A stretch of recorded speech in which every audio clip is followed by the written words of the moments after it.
Pokemon, while it can be strategic in how you play it, is very easy for the most part unless you're doing monotype runs or playing an extremely hard ROM hack. The main thing for you to be decent at in this game is literally just game knowledge. If you don't have that, then, well, what do you really have? So I decided to take away one of the most important things to know in a Pokemon game, and that is how super effective or how not super effective a type can be over another. I've completely 180'd the type chart so that water types are now weak against fire types now beat water types, and so on and so on. For immunities, yeah, those don't exist anymore, and now any type that was immune to another type will now be weak against it. This makes pivoting with immunities non-existent unless it's by an ability. That's right, this is an inverse challenge, and a big shout out to Flygonhg, of course, as I was watching one of his inverse challenges and thought it would be super fun to do, except I'm going to do an inverse monotype run instead. I decided I was going to use water types in Alpha Sapphire as this is my first attempt at an inverse challenge, and I really don't know how good I'll be at this, so I might as well have a lot of encounters ready for us with all that water in this region. Don't forget to subscribe for this awesome journey through Pokemon Inverse Alpha Sapphire with only water types. If I ever move, I'm definitely hiring the Machoke movers. These guys will be done in minutes. Anyone else have a crush on May when they watched the anime as a kid? I know I did. Now before Professor Birch gets eaten by a Poochyena, let's go ahead and pick our first Pokemon. Mudkip can easily save the professor and we can nickname our gal here. I decided I would use a letter randomizer online to randomize the final evolutions of our encounters' names. So for Swampert, I randomized it to say Sarwempt. This should make for some pretty unique names. Now our first May fight could have been difficult if she had a grass type move, but she doesn't. Oh, and well, this is an inverse challenge, so our water type attacks are the ones that are super effective. From here we can catch a Wingull on the same route named Purplecliffe. Aw man, I spelled it wrong. Our third encounter was going to be a Lotad on Route 102, but I searched for a while and then I remembered, oh wait, Lotad is an Alpha Sapphire exclusive, so now I have to restart as I was playing Omega Ruby. Alright, on our second attempt, I get a Mudkip with a bold nature, a Wingull with a brave nature, and that Lotad was named Luladoik, which is hilarious, and he also has a bold nature. Oh hey dad, thanks so much for helping us move in. You were truly such a help. Our first couple of routes weren't too difficult as some of the trainers are avoidable, and that's definitely going to be our friend throughout this run. There was this double battle, and it's funny seeing a quad effective water gun demolish this Lotad to the water. Upon arriving in Rustboro City, we can take on our first gym. Normally, this gym would be a breeze with our water types, but rock types have the edge over here since these guys resist our water type moves. Hopefully you're understanding how this works. Regardless, it doesn't matter, since Prilipet's wing attack is super effective and its stab, so with that he leads against Roxanne's Geodude. Two are able to take out Geodude no problem, and it's pretty funny seeing her Rock Tomb do absolutely nothing to Wingull. As for Nosepass, it was going to be a 3-hit KO, but she has a potion. She made us pop our Oranberry and we got her into potion range. Once she heals, we get her into the yellow again, and one more wing attack can get her into the red. Since I know we win no matter what, I decided to go into Luladoik so that our natural gift can do super effective damage, since he's holding an Oranberry, which makes the move a poison type move. This was literally just to show off and show Roxanne how type matchups work. After this gym, some grunts decide to take Mr. Briney's little Pico, and I don't know why anyone on Earth would try to hurt this little Wingull. They're so innocent. Well, after rescuing him, we can hitch a ride all the way to Dewford, where we can come across a super useful item, the Old Rod. With the Old Rod, now we can go back to Route 4 and catch the most OP Pokemon ever, Magikarp. This name was the best one during the whole run. I named him Sodryga, and now we can go back to Dewford to catch a Tentacool. This one was an interesting one, Atretlucen. Pretty cool. Sodryga has a brave nature, while Atretlucen has a sassy nature. Why are we getting so many speed-reducing natures? I thought Atretlucen would be good for the next gym, but fighting is actually super effective against poison and not the other way around. Either way, we should be good as Swarwempt evolved into a Marshtomp right at the level cap, and I could teach him Rock Tomb for super effective damage. Without this gym probably could have been really difficult, as I didn't have much else to deal with Brawly. He let him Machop, and fortunately a Rock Tomb is a nice 2-hit KO on both Machop and Makuhita. Right after we humiliate Brawly, we can go straight to Slateport, and I swear this girl right here is the most useless character in all of Pokemon. I couldn't even tell you her name. Seriously, I have no clue what it is. On the route following Slateport, we have the infamous May battle, which can always be pretty hard, but let's see what happens during an inverse run. I didn't really prep for this fight, as when I tried to prep, my brain just doesn't function knowing everything is inverse. But regardless, we challenged her and she started up with a Slugma. I let Luladoik, who can get a fake out on turn 1 for some chip. Luladoik actually doesn't take super effective damage from Slugma since we're part grass type. 3 absorbs were enough to get the heated little fella out of here, and Wailmer is sent out. I had to switch here since we're quad effective to a water move, so I ended up going into Atretlucen, who took a decent chunk from a water gun.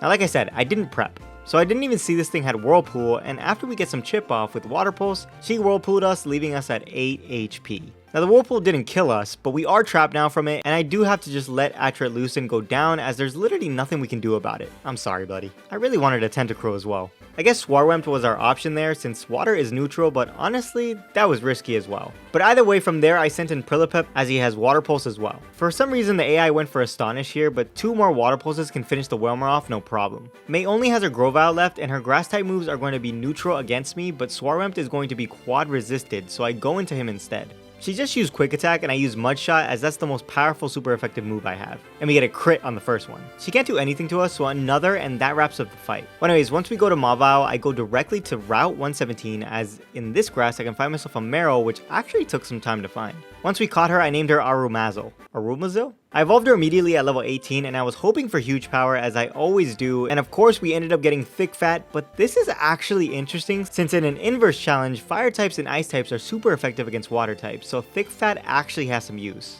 Same goes for the move Water Sport. Before we fight Watson, I did evolve Sodryga into a Gyarados. Normally, people do ban him in runs, but who knows, maybe my stupidity will kill him in the long run. Honestly, I wouldn't expect anything less from me. So Watson leads a Magnemite as I started off with our new team member. Rollout is super effective against Steel types, so that's why she's up. I did Defense Curl on the first turn to boost the power of Rollout, and right off the bat, Magnemite goes for a Thunder Wave, paralyzing us. I do have a Cherry Berry for that, and the following turn, our Rollout can do half to him as she paralyzes us once again. From there, he is going to Volt Switch into his Magneton, and we did break out of paralysis, but we actually missed, which sucked. Come on, Arumazel. On top of that, Magneton next turn confused us with Supersonic, and we even hit ourselves. This can be scary, but I just stayed in, and he Volt Switched doing some chip, and that Magnemite can come back out dying to a Rollout. Once Magneton comes back out, it of course Volt Switches once more and we snap out of confusion and don't get paralyzed, meaning we can do half to this Voltorb. And the next turn, you guessed it, he Volt Switched back into that pesky Magneton. On his switch in, our Rollout can kill in one shot since this thing doesn't have Sturdy, and all that's left is the Voltorb. With just 20 HP left, we do break from paralysis, and that is our third gym badge down with just an Azumarill. An Azumarill that doesn't even have huge power. Why are you laughing, Watson? You should be embarrassed. Fast forward to the route past Farlarbor Town, I fished up a Goldeen. Seeking isn't the best Pokemon, but I needed an encounter. I named her Nigesk, and honestly, that name is amazing. Now right after this, there was a trainer who was unavoidable and I went up against an Aaron. I Rock Tomb for some decent damage, but this little guy has Iron Head and it really scared me when I saw how much damage it did. From here I went into Sodryga to Intimidate and we take under half from an Iron Head. Then I switched to a Arumazel on a Protect. From there a Play Rough destroyed Aaron, and yeah, Steel types scare me. Honestly, Team Aqua members scare me as well, but luckily I managed through many of them through this run. By the way, I'm just now realizing that this is Maxie taking on 3 Aqua Grunts. I always thought it was just some random Magma Grunt. Alright, it's time for our first fight with Archie, and I just led Sodryga who can Dragon Rage Mightyena to half as he swaggers us. I do have a Prison Berry, so now we're at +2 attack for free. A Bite can finish off Mightyena and Sharpedo comes out. He only went for Screech, so a Bite can obliterate the Shark and Golbat comes out. He ended up using Wing Attack and oh my god, that's a lot of damage. And our Bite couldn't even kill the darn thing. Now I have to switch, so I go into a Arumazel who gets confused. I did break out the first time, but I actually missed the Play Rough. But on the second turn, Archie is down for good. At least until the next time we fight him. Also, what is holding up this platform? Like, how did any type of department in this world approve this thing? It's literally over Scalding Hot Magma. Purplecliffe evolved before the next gym, and we can easily make it past this gym puzzle in less than a minute. I was really nervous for this fight, seeing as Fire type is super effective against us, but everything worked out perfectly. I used Water Sport to weaken any Fire type moves coming my way, and she just used Light Screen, which was great since Arumazel has physical moves. Since Fire resists Fairy normally, this will be super effective and a single Play Rough can send that Slugma to the next dimension. From there, Flannery's Torkoal comes out and we Play Rough again for about a third as she uses Sunny Day. I have no idea how much an Overheat would have done or if it would have killed, but we'll never know since we got a crit which was definitely needed. After that, Numel can't live a single move and just gets disintegrated. The gym I feared the most happened to be the biggest cakewalk of the run. The next gym was our dad's gym, and I can't wait to defeat Dad as I've been waiting for the moment since birth. Ain't that right, Dad? Now this fight is pretty simple because Purplecliffe actually learned Protect by level up, which is the only Pokemon on the team that can learn it right now. All we do is attack on Slacking's Truant turn and Protect when he wants to attack us. I used Brine once, and on our second Brine we actually got a crit, which didn't really matter. From there, Vigoroth came out and used Encore, but don't worry Dad, we're gonna keep using Brine anyways. We ended up getting another crit and he uses a Hyper Potion. From there, 2 more Brines can take that out, and do I really need to explain his other Slacking? It went the same way as the first one. Yeah, that one had to hurt, didn't it Dad? Maybe don't have 2 Slackings on the team? I know the stats are hard to pass up. An X-Cloud isn't too far from here. After this gym, the good route is obtainable, so I did go catch a barboach on Route 111, but I never ended up using it. But in Petalburg, we found a corphish who I named Kantara, and that name is the funniest name I've ever given to a Pokemon. That's literally how the letter randomizer randomized Crawdon. This gal has a decent nature and shell armor, so she's definitely on the team instead of Goldeen. On Route 118, I hunted for a 5% Carvania because the only other way to get it would be on the next route, and that's where you find Feebas. This never ended up mattering though, as I actually never caught a Feebas. But you never know in the moment. Anyways, this took me about 20 minutes just to find, and I was really close to just ending my recording session, but I found it at the last second and I named him Ossifrad. Nature's terrible, but he's cute. You think after everything I just said that I would add him to the team, but yeah, no, I didn't use him. Ludicolo and Crawdon will do just fine, especially Crawdon with that name. Although it is scary using Kandarna as she is frail, but I guess May underestimated her since she completely wiped all of her Pokemon. Even in an inverse challenge, this fight before Fortree City is always a wipe for her. Speaking of Fortree City, I think this is one of my favorite cities in Pokemon. I just love the treehouse aesthetic of it. Although, it's more like a village than a city. We can fight Winona in this city, and she starts off with a Swellow. My best choice for this is Lulodoik, as he is resistant to flying type moves. I start off with a Fake Out, and on the following turn, she goes for a double team. A single Grass Knot can knock this bird from the sky, and Pelipper comes out. By the way, I didn't EV train a single Pokemon in this run, because there's so many water types in this game. If something died, I was pretty set. Anyways, Pelipper dies to a single Surf,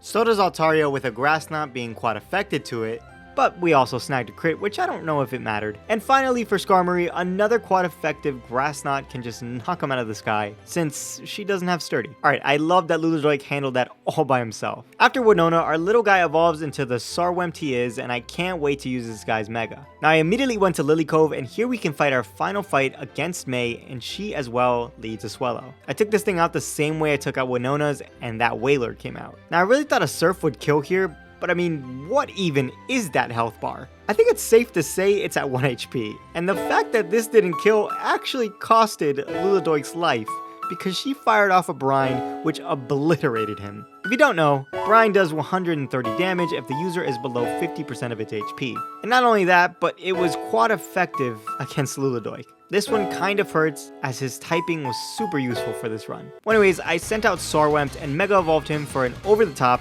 Surf KO. As for Magcargo, I went into Arumazil, set up the rain, and man did I think an Aqua Tail would do more, but maybe I just forgot it was quad resistant. Regardless, 2 play roughs later, finished Magcargo. As for Sceptile, I just threw out Sarwempt pretty much for free, and a single Surf can wash this pathetic leaf away. Oh Lulodoik, I loved you so very so. Since he died, I brought Nigus back to the team and evolved him, who was actually able to knock out a Team Aqua admin Sharpedo with 1 Waterfall. Did you know Seeking gets Waterfall by level up? Well, I didn't. The more you know. Tell me how someone just stole the blue orb, but these guys are just up and willing to give the other orb to me with no questions asked at all. Like, don't you at least want to know my credit score? Could be important. Anyways, after a whole bunch of Team Aqua business, I found a Celio in Shoal Cave. I named her Larny, which I thought was a nice fit, and she had a neutral nature. Alright, from here I was able to get the Super Rod in Moss Deep City, so I headed back to Aqua Hideout so that I could fish up a 5% Staryu. Wilmer can be found here, but I already caught one in Lily Cove that I won't bother showing as I never used it. This took a lot less time than that Carvania way back, and I named it Sartemi. She had a relaxed nature. After grinding away to get a Waterstone, I evolved yet another Pokemon, this time being Staryu into Starmie. Now most of these gyms have been easy, but I think Tate and Liza take the cake. One Psychic from Sartemi can demolish Solrock on turn 1, and on turn 2 with the help of both Sartemi and Sarwempt thanks to a light screen on their side, Lunatone goes down. Starmie sure is a beast. I wanted to catch another encounter, this time all the way near Pacific Log Town. It was going to be Seadra, as it's been a long time since I've used a Kingdra. I named him Drakjin. Now I thought I was going to be able to get a Dragon Scale from Sky Pillar, but I quickly found out that that's sealed off for now. So instead we can thief them off Wild Horsey and or Seadra. Oddly enough, Seadra is the 5% encounter on this route, but we actually managed to find the 5% Dragon Scale on one. How lucky! After some trading later, we now have a Kingdra. Our next order of business is taking down Team Aqua, and man, these guys must have a lot of money to have a submarine like this. Not only is it big, but they even got it custom painted and designed.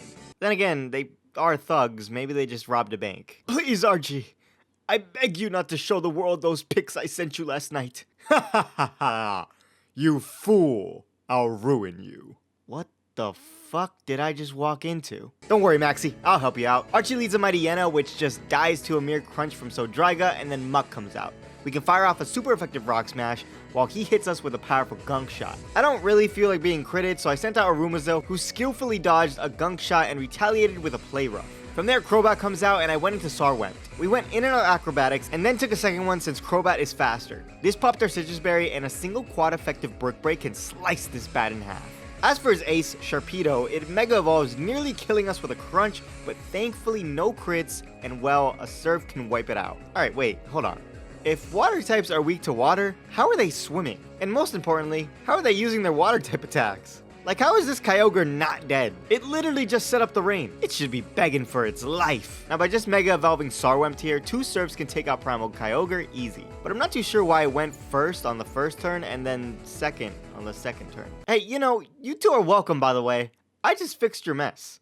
At least saving the world has some perks. May probably likes us now. I'm guessing the inverse challenge was getting to me at this point because I literally could not figure out this ice puzzle for the life of me. I mean, seriously, I probably fell about 10 times, and I've done this puzzle about 1,000,000. While this was a pretty easy gym as well, Sartemi can easily take out Luvdisc. Milotic was scary, and to be honest, I knew it would live a Surf, but I had no idea it had Hydro Pump, which definitely would have killed us had it not missed. Good dodge, Sartemi. Another one can take care of Milotic, and Whiscash comes out. I kid you not, I found out this run that Whiscash was pronounced Whiscash instead of Wishcash. Jeez, I need to pay more attention. Since this thing is part ground type, I can't just surf away, but I do have a power gem which is super effective, so 2 of them and the Sea Whisker Pokemon is down. For Celio, it died to a surf, and this poor Seeking honestly had no chance of living. Now usually, nothing ever happens in Victory Road, but in this fight against one Frostlass, I thought this thing didn't have a Ghost type move, as it went for Confusion on Sartemi, and it went for Wake Up Slap. But see, Shadow Ball wasn't going to be super effective against Starmie, so that's where my mistake was, and that's why I thought it would go for it. This piece of shit fired a Shadow Ball, killing Kandara in one single blow. Alright, I'm not gonna lie. That one definitely hurt. Well, it's not all bad, as now I can bring back Larnie to the team, and this actually came super clutch. You'll see what I mean in a little. The rest of Victory Road was a breeze, and as for Wally, Kingdra was able to just surf Altaria, and for Magneton, Arumazo eventually play roughed enough times after Sturdy. Steel types sure are scary for this run. Doesn't make it any better that half of Steven's Pokemon are Steel type. Delcatty poses no threat whatsoever, so that thing went down after a couple turns, and I have no idea why this Roselia isn't even a Roserade, or why it even lived to move from me. This Gallade also can't do anything to make a Swampert, so that as well gets bodied easily. Wally, learn your type matchups. Now Gyarados learned Dragon Dance, and I don't want to feel forced to use it, especially since I already have Kingdra with Dragon Dance. So instead I bench-sold Dryga and went to go find a Lantern. I named him Rutland and added him to the team for the Elite Four. I barely used him, but he was great moral support half the time. With every challenge faced up until this point, we can finally take on our last challenge, the League. Honestly, I thought we'd lose more Pokemon, but hey, I'm not complaining. The Elite Four begins with Sydney, a Dark-type master. Sydney leads a Mightyena, and I led Sartemi. This is hands down the easiest fight because Sartemi literally can one-shot every single Pokemon on his team. I mean seriously, this was impressive to say the least. Well, enough of that, chump. Phoebe is up next, and I led Rutland since I have Signal Beam, which is now super effective against Ghost types. A Signal Beam doesn't do half, but she did curse, so now she's in potion range, and we're on a timer. Since I knew she was going to heal, I ended up hard switching into Sarwent. One Brick Break can do just half, and then she goes for a curse, taking herself out, which is nice. From there, her Sableye comes out, and I decide to go into Larnie, who has Body Slam, which Ghost types are not immune to anymore, but instead weak against. A single Body Slam can smash the little guy into the ground, since we got a big crit, and then Dusknoir comes out. At first, it just used Fire Punch, which got a crit, and our Body Slam did under half. But then our Body Slam just missed the KO, and she went for Ice Punch, which almost took Larnie out. We do have a Citrus Berry, and since she has another potion, I went for another Body Slam for some damage, and then went into Rutland on another Ice Punch. It popped our Citrus Berry, so I was able to stay in and get a Signal Beam off. Unfortunately, we didn't kill, and we take a big Ice Punch. But no worries, as we do outspeed, so another Signal Beam, and that's her biggest threat gone. One of her two Banets is up next, and I switch into Sarwent on Shadow Ball. Brick Break is super effective, nearly taking her out, and she fires another Shadow Ball, popping another Citrus Berry. She's probably tired of all the berries I have. One more Brick Break, and her last Pokemon comes out, another Banette. This one, however, just simply died to one Brick Break, which is great. Following Phoebe is Glacia, and this fight was scaring me a little, but luckily we have Kingdra, who makes Ice-type moves neutral, since he's a Dragon-type. Drakjin can immediately start Dragon Dancing as she goes for a Hail. I go for a second one, and she gets off some chip with Crunch. I really thought +2 was going to be enough, so I waterfalled and we couldn't even KO, and she popped our Citrus Berry with another crunch. Since she is going to heal, I get off another D-Dance thinking it would KO, but no. I mean, what are you even at? Now since the hail stopped, I was hoping the AI went for hail so I can get up a free Dragon Dance. That's exactly what she did, and now we're on a timer with the hail. But I managed to KO Glalie, Walrein, and her Frostlass before I could die from the hail. From there I could switch into Starwempt on a Blizzard that actually crit by the way, and since the hail stopped, she got it up again, meaning we can get off a big critical hit Surf, leaving her super weak. She did have another potion in her bag, but we were able to Surf her to half. Hail did pop our Citrus Berry, but this Frostlass is pretty much done with another Surf. Her final Pokemon is another Glalie because the developers are so unique with the ice types they give her, and she's going for a Freeze Dry, but I absolutely needed to switch, so I sent out Larnie, who took a big Freeze Dry. We did of course have a berry putting us at decent health, but what's huge here is Larnie has the Ice Body ability, which will heal us when hail is up. This is big because I didn't really want to switch into anything else, and there was a chance I'd be able to live another one and KO this thing in one shot. I took my chances, and Glalie missed the KO, leaving us at just 9 HP. A single Ice Beam can obliterate this thing, and that is Glacia. Phew! The last Elite Four member was Drake, and this certified lover boy did not scare me at all. You see, he starts off with an Altaria, who can't do anything to us, so I can just freely set up 4 Dragon Dances. And then Drak Jin proceeds to waterfall every single Pokemon on his team. Nothing can survive Drak Jin's rage, not even with an Intimidate drop from Salamence. Alright, the Elite Four did have 2 tough opponents, and I knew Steven was definitely going to be a threat. Like I said, nothing on my team is EV trained, and honestly, I rarely prep for this fight. Steven starts off with a Skarmory, as I did Sartemi. A quad effective Grass Knot can bring Skarmory down to his sturdy on turn 1 as he Toxics us, which kinda sucks. On his heal turn, I just Grass Knotted away, and right after, another Grass Knot can finish that off. From there, Aggron comes out, and this Steel type is super scary, so I didn't want to switch. Instead, I left Sartemi in since she was poisoned anyways, and went for a Psychic, getting him down to his sturdy. Fortunately, his Iron Tail missed, which definitely would have killed Sartemi where she spun. One more Psychic can take Aggron out, and the Toxic is whittling us down, so I got one last Psychic off on Claydol, doing some serious damage and sacked Sartemi in the process.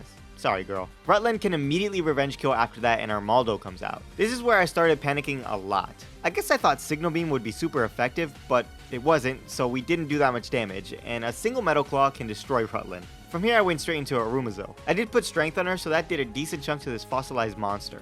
He did retaliate with a big X Scissor, which I forgot would be super effective, and it makes us eat our Citrus Berry. That wasn't even a crit. Now, I remember that my brain was freaking out, so I have no idea why I used Superpower here, but I did, which didn't do anything to him, and Arumazo dies. There goes another one. It's like my brain just said Rock type, Fighting type, use it. Sarwempt is out next, and I meant to have the Swamperite on Sarwempt, but I must have forgotten to put it on, and this was bad. Either way, Armaldo healed, and Sarwempt went for a neutral Earthquake, as every other move would have done less damage. One more almost knocks it out, and he doesn't do anything to us with X Scissor. Finally, Armaldo is down with one more EQ, and his Cradily comes out. Our Surf can do some damage to it, but then he confuses with Confuse Ray. From there, I went into Drak Jin on an Ancient Power, and I began setting up. His Giga Drain is going to do neutral damage since we are part Dragon, but regardless I set up to +2 and got confused again. On top of that, Drak Jin hit himself in confusion with our boosted attack. One more Giga Drain left us super weak at just 13 HP. The gods gave us a tiny break though, as we did snap out and get a big waterfall off, doing half of his health. Now I can bring Sarwempt back out and get a big surf off, as of course another confusion came our way. Come on Steven, enough of the cheap tactics. We also hit ourselves the next turn, which was bad, and took a big super effective Sludge Bomb. If I don't break out of this confusion next turn, that's it. We lose right here. But Sarwempt ended up coming through for us, taking out Cradily, and his final Pokemon came out. Metagross. And not just any Metagross, but a Mega one. The fight wasn't over just yet though. I knew there was one way of winning, and that was with the legend herself, Larnie. Of course, Sarwempt here dies a noble death to a Bullet Punch, and I can send out Larnie. And Ice Beam is a 2-hit KO, so as long as he doesn't crit, we should be able to live a Giga Impact. It's his most powerful move, and since nothing else kills, since Steel is neutral to us thanks to the Ice typing, it should go for it. But remember, this is Pokemon, and I've seen the AI do some questionable things. In the end, thankfully, it in fact did use Giga Impact, it did not crit, and an Ice Beam can get him down to half, with a nice little freeze there, which of course doesn't matter since he had to recharge next turn anyways, and another Ice Beam, and that's it. We've beaten an inverse water type hardcore Nuzlocke in Pokemon Alpha Sapphire. Wow, that was definitely an interesting run indeed. This was a really cool challenge to do, and it's cool to actually have to think a little more and avoid muscle memory of the typing's weaknesses and strengths. On top of that, it was a monotype run, which had me a little panicked at the start. It came close, but honestly, I love keeping you guys at the edge of your seat. If you guys enjoyed, go ahead and subscribe if you haven't, and like the video for the algorithm. Thanks for watching, and I'll see you all in the next one. Leave suggestions in